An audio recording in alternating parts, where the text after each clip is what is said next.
9:30 বাজে, এখন সব বেরিয়ে গেছে। বাবান তো স্কুলে চলে গেছে। বাবানের বাবা ওই যে সকালবেলা খাওয়া দাওয়া করে এখন অফিসে গেল। তো সকালবেলা আজকে করেছি রুটি আলু ভাজা। ছোটকে নিজে নিজে বসিয়ে দিয়েছি, খাওয়া একা একা টিভি দেখতে দেখতে। ওর আবার সস ছাড়া রুটি খাওয়া হয় না, মানে কিছুই খেতে পারে না সস ছাড়া। তো হ্যালো এভরিওয়ান, আমি অর্পিতা। পিস ড্রিম ওয়ার্ল্ডে তোমাদের সবাইকে আরও একবার ওয়েলকাম আমার নতুন আরও একটি ভিডিওর সঙ্গে। আশা করছি সবাই ভালো আছো আর আমিও ভীষণ ভালো আছি। তো আজকে তো বৃহস্পতিবার আর এখন হচ্ছে 9:30 মতো বাজেই বললাম। তো বাবানের বাবাতে এই জাস্ট আর কি বেরিয়ে গেল অফিসে। তো কালকে রাতে মাছ এনেছে, তো মাছ কালকে রাতে শুধু ভাজা করে রেখে দিয়েছি। এখন মাছের তরকারি রান্না করব। আর ফুলকপি এনেছে, বলছে ফুলকপি দিয়ে রান্না করতে, তো সেটা করব। আর হচ্ছে দেখি কি করি, এখনো কিছুই জানি না। তো রান্নাবান্না করলাম, তো রান্নাঘরের অবস্থাটা ঠিক এরকমই হয়ে আছে। চা করেছি অনেকদিন পরে আজকে। সেই বাড়ি থেকে আসার পর থেকে শুধু ভাবছি পিঠে বানাবো, তবে এখনো পর্যন্ত আর বানিয়ে উঠতে পারিনি। বাড়ি থেকে চাল এনেছিলাম, তো সেই চালগুলো না আমি একটু আগে ভিজিয়ে রেখেছি। এখন গুঁড়ো করব, আমি চা রুটি খেয়ে তারপর চালটা গুঁড়ো করব। ইচ্ছে আছে আজকে সন্ধ্যাবেলার দিকে পিঠে বানানোর। তো চলো বন্ধুরা, সঙ্গে থাকো। সারাদিন কি করছি না করছি সবটাই তোমাদের সঙ্গে শেয়ার করবো। আশা করছি আজকের ব্লগটা তোমাদের ভালোই লাগবে। কয়েকদিন থেকে বাইরে এত হাওয়া, মানে কি বলবো, কোনো ঘরের জানালা টানালা আর খোলা হয় না। শুধু পর্দাগুলো একটু সাইড করে রেখে দিই, বাইরের আলোটা আসে। আলো না আসলেও ঠিক ভালো লাগে না, রোদই ওঠে না ঠিকঠাক করে, প্রচণ্ড হাওয়া ঠান্ডা। আমি তোমাদের সঙ্গে কথা বলার জন্য ওই ঘরে গেছি, আর ছোট কি করেছে, রুটি খেতে দিয়েছি, সসটাও পাশে রেখেছি। এতটা সস থালার মধ্যে ঢেলে নিয়েছে, দুষ্টু একটা। এত দুষ্টুমি করে। কালকে কি করেছিল জানো, ওই পাজেলগুলো যেগুলো দিয়ে খেলা করে, ওইগুলো কখন করতে আছে বাথরুমে, সেই বাথরুমের ভেতরে ওইগুলো ফেলে দিয়ে এসছে। এইরকম বদমাশ হয়েছে, শুধু দুষ্টুমি করে সারাক্ষণ। কয়েকদিন পরে তো স্কুলে যাবে, তখন যদি একটু কমে। তো এখন আমি এই যে রুটি টুটি খেয়ে তারপর ছোটকে একটু বই পড়াবো। বই পড়িয়ে তারপর চাল টাল গুঁড়ো করে তারপর তো আবার রান্না বান্নাটাও করতে হবে। আজকে জামা কাপড় ধুয়ে দিব না, খুব বেশি জামা কাপড় নেই। আজকে আরও যতটা বেরোবে কালকে সব একবারে ধুয়ে দেবো।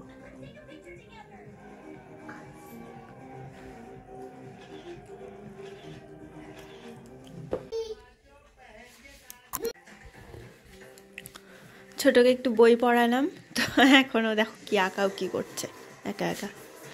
ওকে আজকে না স্নান করাবো না, কালকে স্নান করে দিয়েছি। এমনি ফ্রেশ ট্রেশ করে জামাটা পাল্টে দিলাম, ক্রিম টিম দিয়ে দিলাম। আমি এখন এই যে চাল গুঁড়ো করছি, এইখানে গুঁড়ো করছি, এইখানে মিক্সি লাগানো আর এইখানে গুঁড়ো করছি। একটু অসুবিধা হচ্ছে অবশ্য, বারবার ওঠা বসা করতে।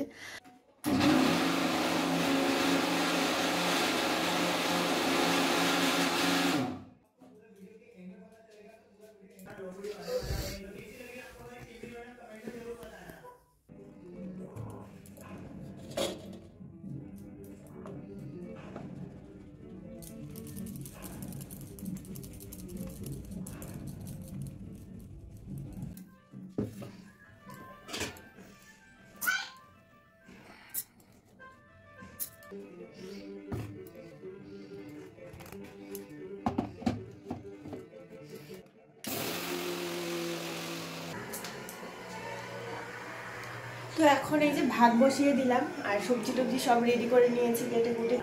এখানে মশলাটাও করে নিয়েছি। টিভি দেখতে দেখতে দেখো কোথায় উঠে গেছে, এরকমটাই করেও। তো আমি এখন ছাদে যাব। এই যে চালের গুঁড়ো করেছিলাম পিঠে বানানোর জন্য, তো এক বাটি রেখে দিয়েছি।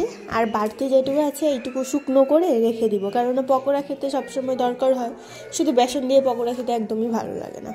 তো বাইরে মোটামুটি রোদ উঠে গেছে একটু একটু, ওই ছাদে যাব আর কি। তো চলো আমার সঙ্গে তোমাদেরও নিয়ে যাই ছাদে। উফাই তো উঠতে হাঁপিয়ে গেছি। তো ওই যে চালের গুঁড়ো দিয়ে দিলাম শুকোতে। আর ওই দিকে এই যে দেখো কত সজনে ধরেছে, এখনো খুব ভালো করে হয়নি, ফুল আছে গাছে। আর এই যে নিচে আমাদের আম গাছ, যেটাতে এইবার অনেক ফুল এসেছে। আগের বারও এসেছিল, তবে নিচে নিচে, এইবারও বেশিরভাগ নিচেই। বাচ্চারা না ছিটে নেয়।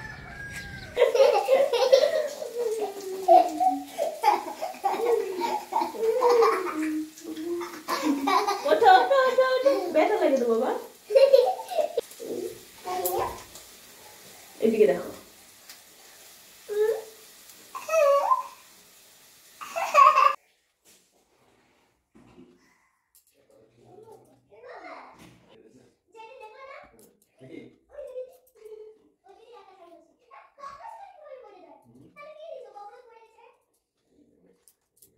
তো রান্না বান্না শেষ করে যে স্নান করলাম, পুজো দেওয়া হয়ে গেছে। আর আমি দেখো বড়ের টি শার্ট ক্রপ টপ বানিয়ে পরে নিয়েছি। তো এখন বাবান আসলে যে স্কুল থেকে, বাবানের বাবা দুজনই এখন স্নানে গেছে, মানে বাবানের বাবা বাবানকে স্নান করাচ্ছে। আর এই যে ছোটকে তো স্নান করাবো না, ফেস ট্যাশ করিয়ে দিয়েছি। এখন হচ্ছে আমরা খাওয়া দাওয়া করবো ওদের দুজনে স্নান হয়ে গেলে। কোলে হ্যালো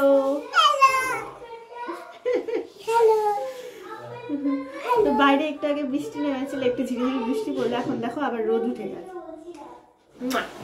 না ওই যে বাবানের স্নান হয়ে গেছে, বাবানকে মোছাবো, জামা পরাবো। তো আজকে খাওয়া দাওয়া তোমাদের সঙ্গে আর শেয়ার করলাম না। খাওয়া দাওয়া করে একদম রান্নাঘর আবার গুছিয়ে নিয়েছি। এখন পিঠে বানানো হচ্ছে। তো এখন হচ্ছে ওই 3টের মতো বাজে।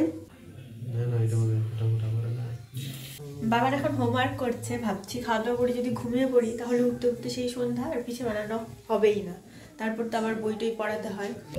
চিতই পিঠে বানিয়ে তারপরে সে দুধ দিয়ে জাল দিব, অনেক টেস্টি হয় খেতে।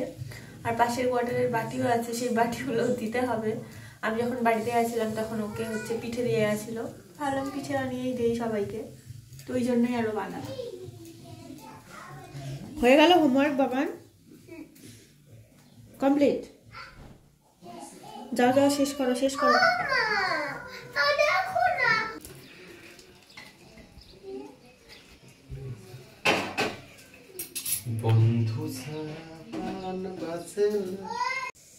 তার বড় কয়েকটি পিঠে হয়ে যেতে এখন হচ্ছে ঘরে গেল, একটু রেস্ট করছে, কিছুক্ষণ পর তো আবার চলে যাবে অফিসে। এই যে অনেকগুলো পিঠে বানানো হয়েছে, আরো বানাচ্ছি, আরো একটু গুলিয়ে নিতে হবে, আরো কয়েকটা বানাবো, কেননা 2-3 ঘরে দেওয়ার আছে, আমরাও খাবো।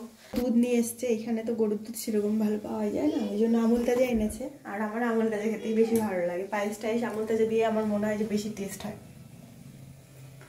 বাচ্চারা কেউ ঘুমাচ্ছে না, হোমওয়ার্ক করে বাবা না যে দুষ্টুমি হচ্ছে, এই ঘর ওই ঘর। বললাম যে একটু ঘুমা, মা যতক্ষণ বিছানাতে না যাবে একজনও ঘুমায় না। ছেলেরা এই যে ঘুমিয়ে পড়েছে, ওদের সঙ্গে আমি একটু শুয়েছিলাম, নাহলে বললাম না ঘুমাবে না। তো এখন মশারি টানিয়ে দিচ্ছি, কেননা খুবই মশা। এখন তো মশা নেই, একটু পরে ওই সন্ধ্যার টাইমটায় না এত মশা আসে, এই টাইমটা শুয়ে থাকা যায় না, ওই জন্য মশারি টানিয়ে দিচ্ছি, ভালো করে ঘুমোতে পারবে। ছোট একটা দুষ্টুমি করেছে, তারাও তোমাদেরকে দেখাই।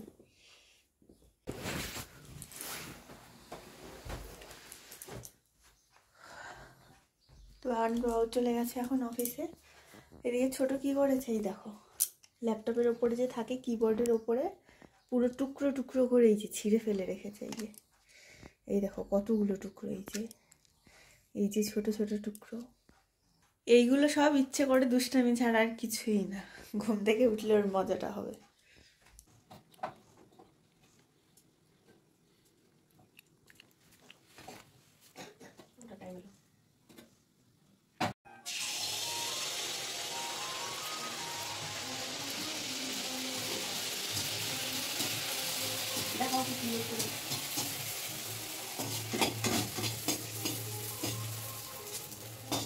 লুচির মতো করে ফুলতে